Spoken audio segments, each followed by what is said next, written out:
Asia live T വിയിലെ feng shui പ്രോഗ്രാമിലേക്ക് ഏവർക്കും സ്വാഗതം. നമുക്ക് ഒരു വീടിനെ സംബന്ധിച്ചിടത്തോളം 8 ദിക്കുകളുണ്ട്. 4 ദിക്കും 4 മൂലകളും. അത് ഈസ്റ്റ്, കിഴക്ക് ഭാഗം, വെസ്റ്റ്, സൗത്ത്, നോർത്ത്, ഇത് 4 ദിക്കുകളാണ്.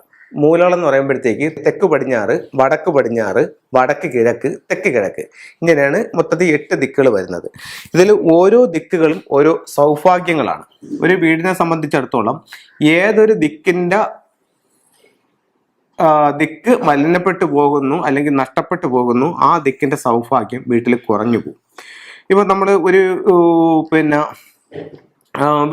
വീടെടുത്തിട്ട് വീടിന്റെ 8 ദിക്കുകളും മാർക്ക് ചെയ്തു. സൗത്തായി, നോർത്ത്, വെസ്റ്റ്, ഈസ്റ്റ്. അടുത്ത 4 മൂലകൾ south west, north west, north east, south east, ഇങ്ങനെയാണ് 8 ദിക്കുകൾ വരുന്നത്.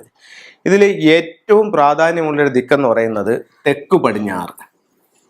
അതായത് നമ്മളൊരു വീടിനെ സംബന്ധിച്ചിടത്തോളം അല്ലെങ്കിൽ നമ്മൾ പ്രോഗ്രാം ചെയ്യുമ്പോഴത്തേക്ക് നമ്മൾ എത്ര തവണ പറഞ്ഞാലും ഈ തെക്ക് പടിഞ്ഞാറിൻ്റെയും വടക്ക് കിഴക്കിൻ്റെയും കാര്യങ്ങൾ നമുക്ക് അത്രത്തോളം പ്രാധാന്യമുള്ളത് കൊണ്ടാണ് എത്ര തവണ പറഞ്ഞിട്ട് നമുക്കത് മതി വരാത്തതും, അല്ലെങ്കിൽ ആൾക്കാർ അവിടെ കൊണ്ടുവന്ന് വീടിൻ്റെ വാസ്തുപരമായിട്ട് കുഴപ്പിക്കുന്നത് കൊണ്ട് അവരുടെ ജീവിതത്തിൽ ഒത്തിരി പ്രശ്നങ്ങൾ ഉണ്ടാവുകയും ചെയ്യുന്നത് ഈ 2 ദിക്കുകളാണ് മെയിനായിട്ട്. എല്ലാ ദിക്കും ഓരോ സൗഭാഗ്യങ്ങളാണ്.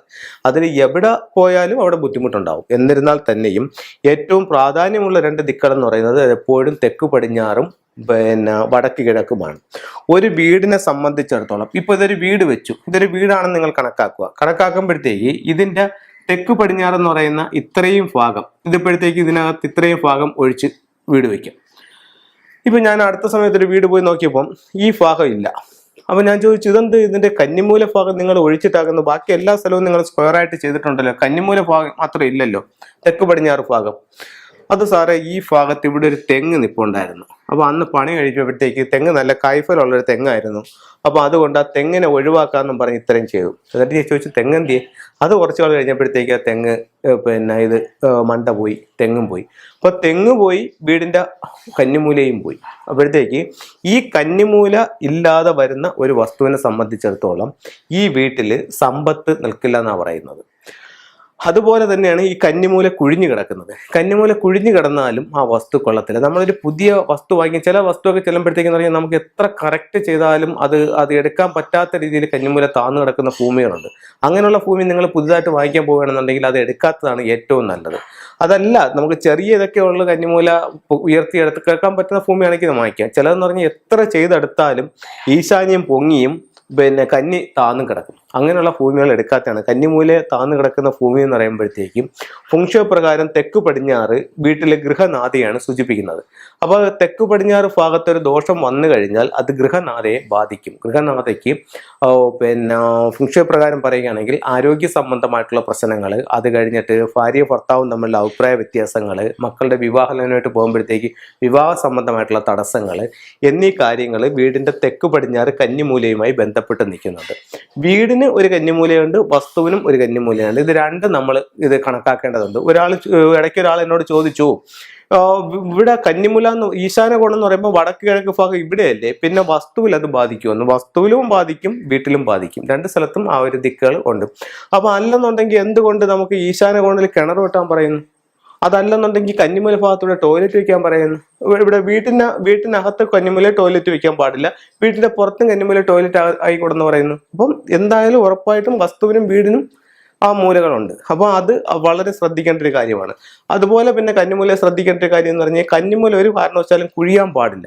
അപ്പോൾ ഇവിടെ കന്നിമൂല വസ്തുവൊക്കെ ഉയർന്നു നിൽക്കുക തന്നെ, പക്ഷെ ഇവിടെ കൊണ്ടുവന്നൊരു സെപ്റ്റിക് ടാങ്ക് പണിഞ്ഞിട്ടുണ്ടെങ്കിലോ അവിടെ കുഴിയായില്ലേ?